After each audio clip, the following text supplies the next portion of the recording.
Hey babe, did you know that Mrs. Claus' wife's name is Jessica? I didn't. Yeah, I just learned that the other day, and and then they got married in a forest, right? And they had to deal with a terrible Burgermeister. Oh. So my question is, do you think the Burgermeister actually eats burgers? Does he eat burgers? He doesn't like little kids' toys, I know that.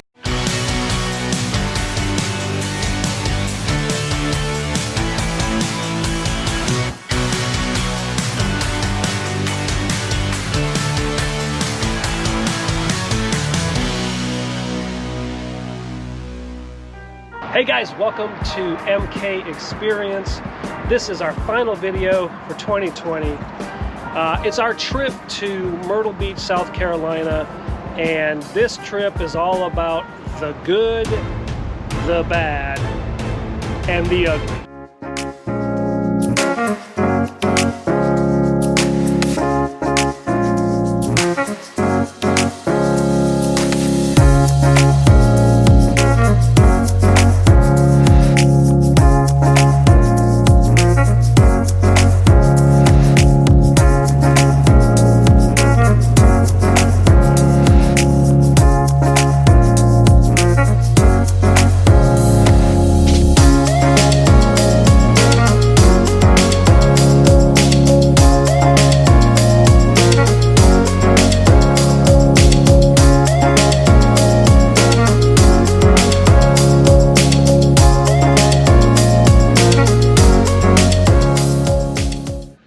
So guys, yes, we had a trip that we titled The Good, the Bad, the Ugly.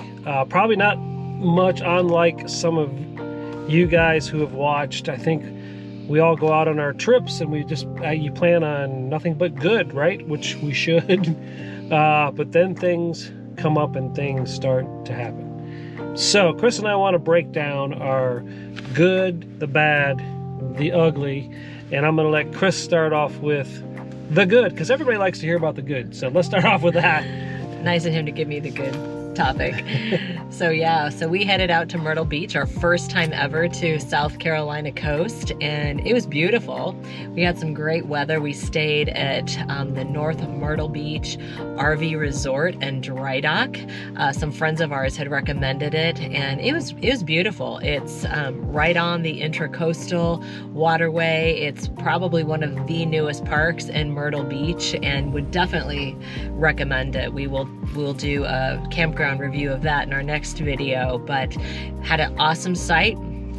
The park was probably half empty when we got there, and so we got an end spot right up against the waterway. It was across from the pool, which they have a beautiful pool. I would say the time of year we were there was a great time to be in that spot, because obviously that end of the campground would be very active in the summertime when the weather was nicer. So, but loved the campground, loved the spot. We were in spot number 81. So if you're headed to Myrtle Beach or thinking about it, definitely look up that campground. Which is a premium site. Oh yeah, it was a premium site. It actually, we had a, what do they call that cover? We had a pavilion. A pavilion. Private pavilion. Yeah, with a table that was there under it. And it did rain one of the days that we were there quite hard, so it was nice to be able to stand outside and be under cover, especially when it was windy and you wouldn't want to have your awnings out.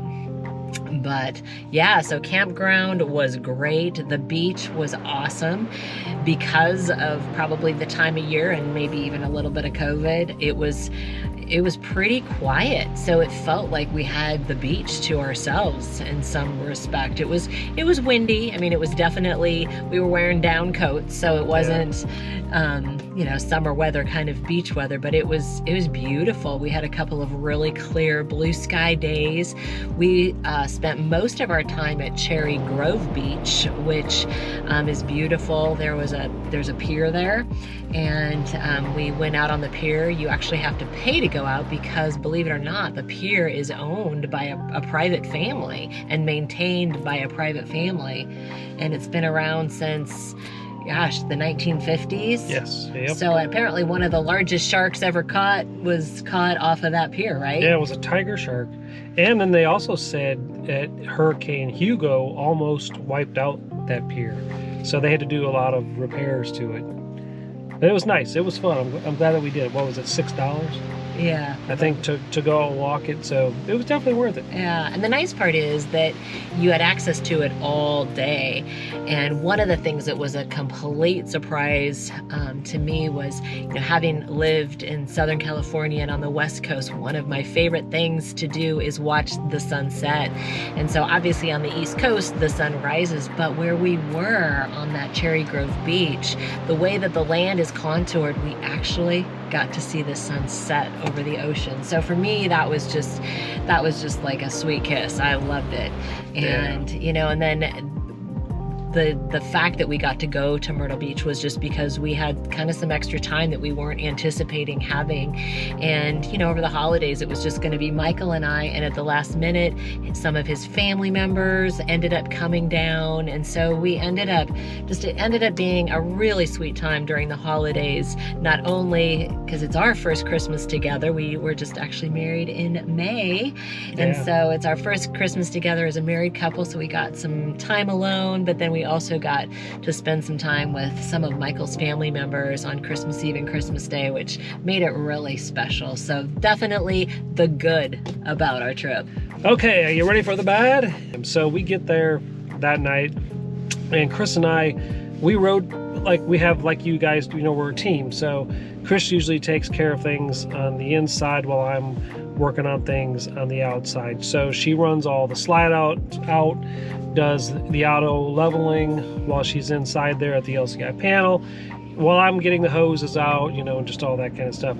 So she calls me over, she said, because I can't get one of our kitchen slide outs to go out. And some of you guys know that if you have the track system slide out like we do, sometimes bouncing down the highway, they'll jump the track just a little bit and get a little, cattywampus. And then if the motor just kind of struggles to get it out till it gets back in sync with the other side, and sometimes you can push it on that side to help it, to get its line back up. I thought maybe that's what was going on, but Kris said no, it just literally clicks, just makes a clicking sound, which I'm like, oh boy, okay. We got it out, leveled the camper. I said, you know what, Kris? I said, in the morning, I'll turn on the LCI panel and we'll see if we can get it to come back in and just make sure everything's okay. So we go to bed, we get up that next day, I go to run the slide in, nothing, guys. I mean, click, click, click, click. So I told Kris, I said, well, we got a problem. So we had our first problem, and I said, we can't go back, obviously, with the slide out. And so, do you have anything to interject? No, So we call... Obviously, we can't drive down the road with the slide out. Yeah, so we call Forest River's 24-hour roadside assistance, and man, I gotta say, we have nothing good things to say about that, because these guys were on the spot. They called me back. I got text messages. They put us in touch with an RV tech, Tim from RV Rescue.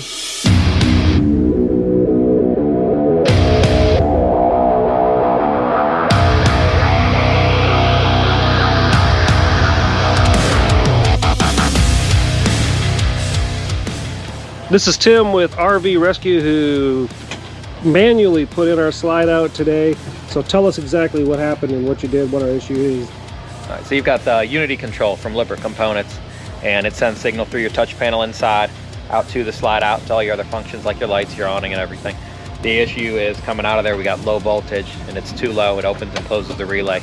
Too short of a cycle for the module to engage and recognize the signal. So we disconnected the triggers going into the module up in the front bin over the generator, manually gave it power to retract the slide in, so that way you're locked in and safe to go.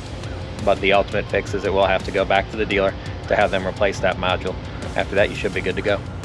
All right, so I definitely recommend, Tim, if you're here in the South Carolina area and you have some issues, call RV Rescue and see Tim and he'll fix you up. Thanks, man. Thank you. Okay, so Tim did a great job. He knew his stuff.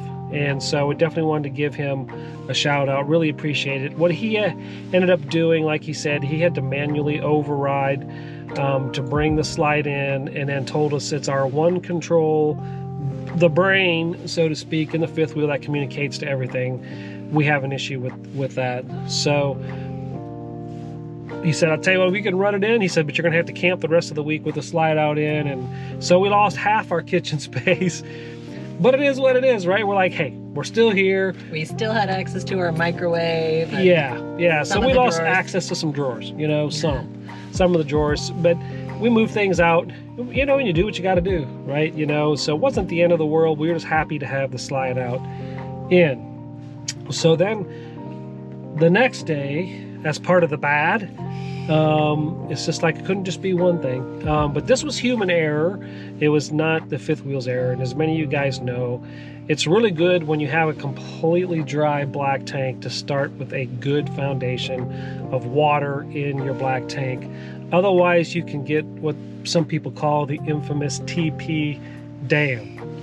Well, I don't know if it's worked out this way or what, but typically I've been the one that's done that, even though Kris does the inside stuff. I don't know, for some reason I've just always been the one to do that. So this time I had Kris do it, and I did say, you know, run 3 bowls of water. I didn't say full, I just said 3 bowls. In my head I meant 3 full bowls, because I usually do 3 or 4 full bowls of water in the toilet and then down in the black tank, and then along with your chemical as a good foundation, and we haven't had an issue. And I only did half. And Kris did 3 half bowls, and then I asked her, did you 3 bowls? Oh yeah. Okay, so, you know, I'm thinking, okay, so we're good there, till I go to dump the black water tank, and as soon as I pulled the lever outside, I didn't hear the gushing sound that we all like to hear. It was just the trickle sound that we don't like to hear. And I was like, oh no. So we're part of the Riverstone Facebook group, and so I messaged all our Riverstoners on there, and I said, hey, how have you guys fixed this? And people were telling me there are different ways to fix it. One way was to go to Home Depot and get 1/2-inch Plex pipe, which I have never bought that before, and to fish it down through the toilet, because it's small, but it's rigid, and flexible. Our toilet, yeah, but flexible, and our toilet has like 245s kind of before it goes into the black tank, and I thought it was a great suggestion. So Kris and I, we run to Home Depot. He had mentioned 10 feet, so we bought 10 feet, and we got it back, and one of our camping neighbors, super nice guy, he said, well, that's going to be way too long, 10 feet. He goes, I don't know how you're going to be in that bathroom with 10 feet of that. He said, but I got a cutter so you can cut it. Well, so we cut it at 6 feet, and I found out really fast when I got in there that when I fished it down through it, Kris was stepping on the lever to keep the toilet open. I shut the water off, and I fished that 1/2-inch Plex down there. Well, I got down to my hand, you know, to the opening. I'm like, this is not long enough. So then we were kind of bummed that we cut it to 6 foot length. So we made a trip back to Home Depot again, and this time I bought 25 feet of Plex pipe. So I'm like, we're gonna go big or go home on this thing, you know, we're gonna get it all the way down to the tank. And I ran about 15 feet of that down inside the toilet, and our TP dam had to have been towards the end, you know, it wasn't in the 245s getting down. If they would have been, it would have cleared it out, you know, but that wasn't the issue. But I appreciate the idea that he had, and we still own that Plex pipe. Yes, we do. Maybe we'll keep it around for any emergency. So long story short, guys, we did not get the tank emptied. Now, luckily enough for us, we were at about half, we figured. So we weren't super full, which that's good. Although maybe like you guys, like I hate pulling any extra weight back, you know, unless you have to have it, you know, if it's a fresh water or something like that. But I just don't like having extra weight, you know, in the black water tanks, if not. But it is what it is, you know. We were 3.5 hours away from where we live, so we weren't super far. So we carried on. That's all you can do. Is just carry on. I got to tell you this though, real quick. A funny part was, well, I don't know how funny it was, but anyway, I had this other idea to take the hose off of the city water and put it over to the black flush. just to let that run a little bit in the tank, and maybe that will loosen up the TP dam. So I went and, you know, shut the water off, disconnected it from city, put it on to black flush, turned it on. I counted 15 seconds because I wasn't going to go too far, you know, because I didn't want it overflowing. So I counted 15 seconds, and at the park's spigot, guys, I went to shut off their spigot, and it broke. It broke, and it just spun around and would not shut the water off. So that water's gushing, you know, still in there. So at the spigot, I undo the hose, and water's, you know, spraying all over. And this was Christmas Eve night. So nobody's there, you know, except for this security guy. So I called him and I said, hey, just so you know, I went to shut the spigot off. It broke. The water's gushing. We got a river. Literally a river flowing from our campsite. At our campsite. And he's like, well, there's nobody here that can fix it. So he ended up calling the manager. The manager came out on Christmas Eve, left their Christmas Eve family gathering to come out to the park and fix the spigot and put the hose back on. So, and you know, when they did that, they had to turn the water off to everyone on our row. On our row. Yeah.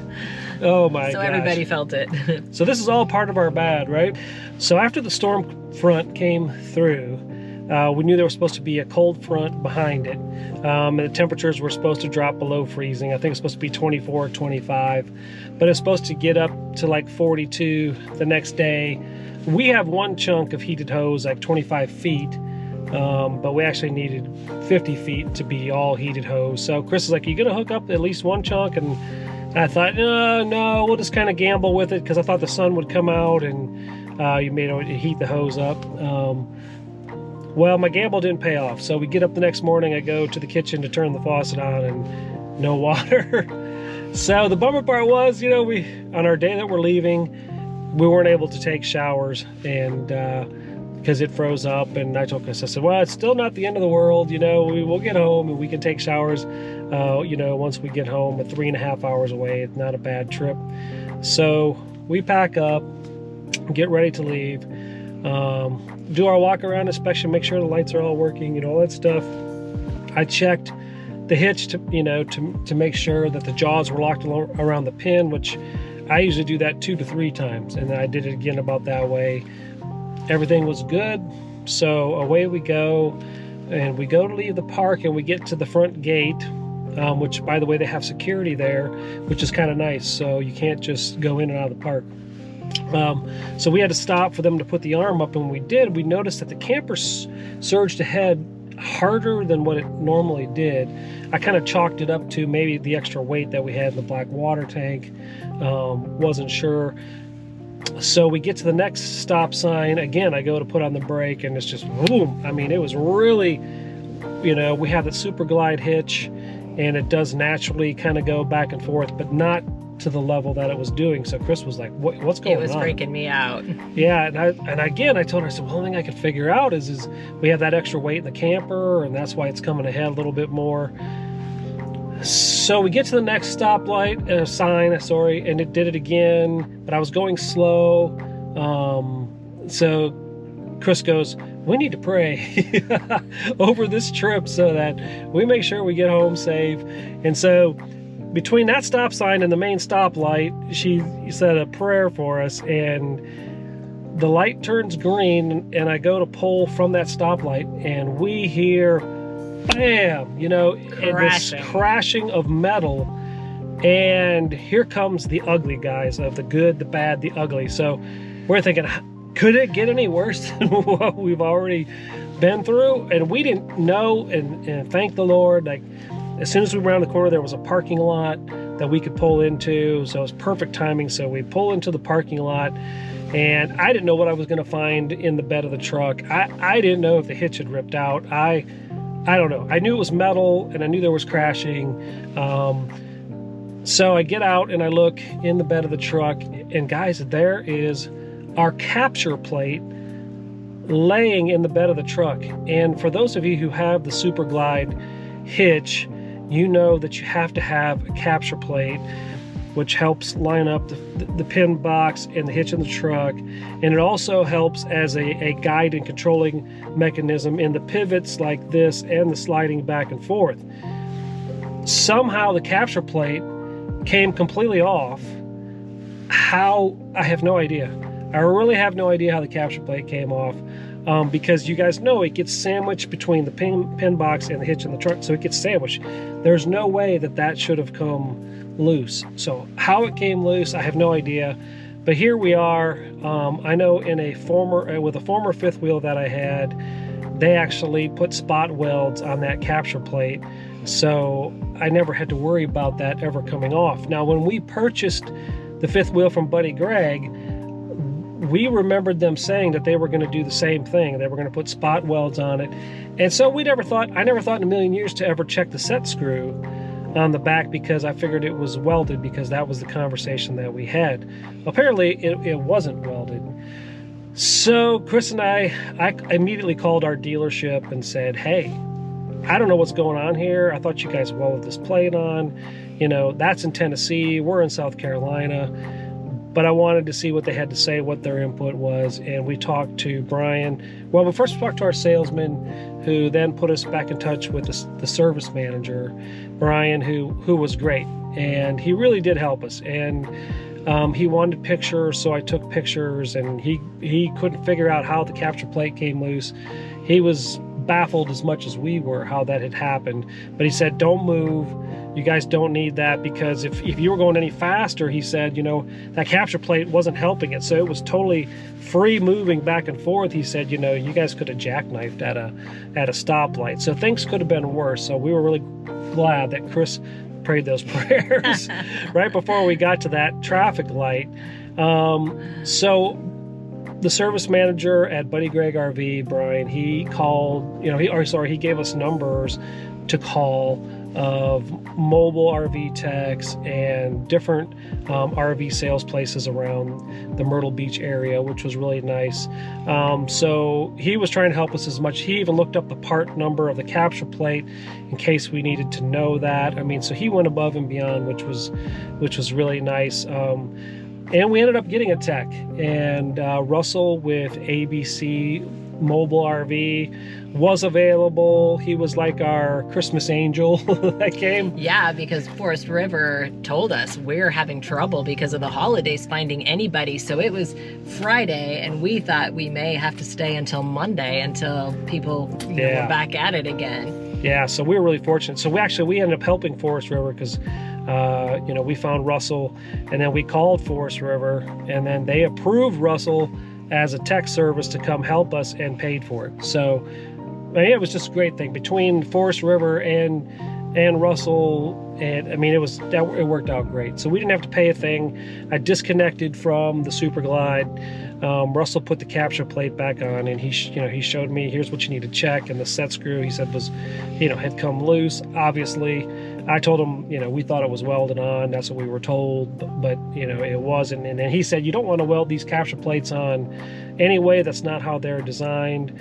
So I don't know what, at the end of the day with the capture plate, what's the best thing? I know one I owned was spot welded, and it never came off. Just crazy, but we thank the Lord that we were safe. We didn't get hurt. The camper didn't get hurt. Truck didn't get hurt. And we were literally, the parking lot we were parked in, all the businesses were closed. We happened to be parked right next to a Circle K, and since we were there for several hours, we had a place to go to the bathroom. Had we been stranded on the side of the road, things would have looked a little bit different. And so it was like, thank God, we stopped right where we did. And it's, and I'm the kind of person that it's like never, take advantage of every moment and, and the people that you encounter and just, as pastors, I love to pray over people and encourage people. And so we were even able to do that over our service tech that came out and just bless him, and he blessed us. And it just ended in a really positive way. It could have been a lot worse, but, we made the best of a not so great situation. And you know what? It ended okay. It did end good, and we got back, we got home.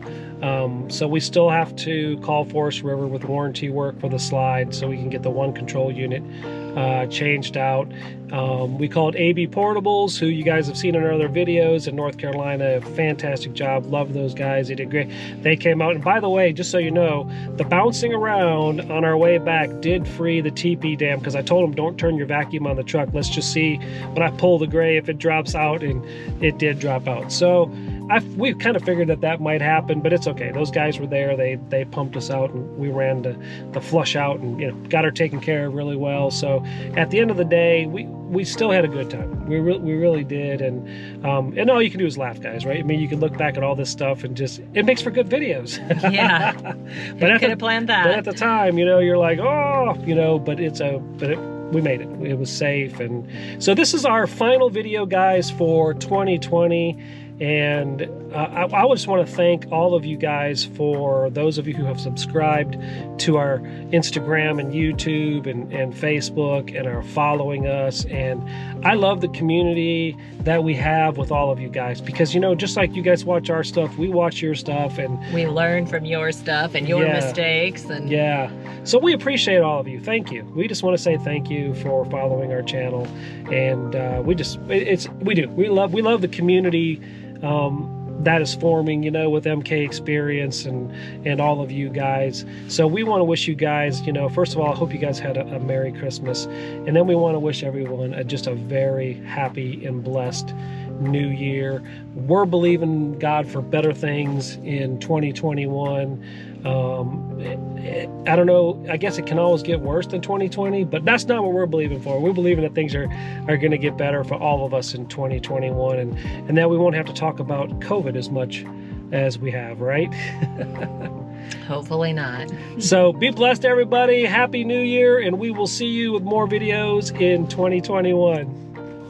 If you're an enthusiastic RVer and you love the outdoors like we do, hit the thumbs up, and this will put RVing and camping in channels like ours out in the algorithm more on YouTube and Facebook and Instagram, and help all of us out there who are just as enthusiastic and love the outdoors and love RVing. Thank you, guys.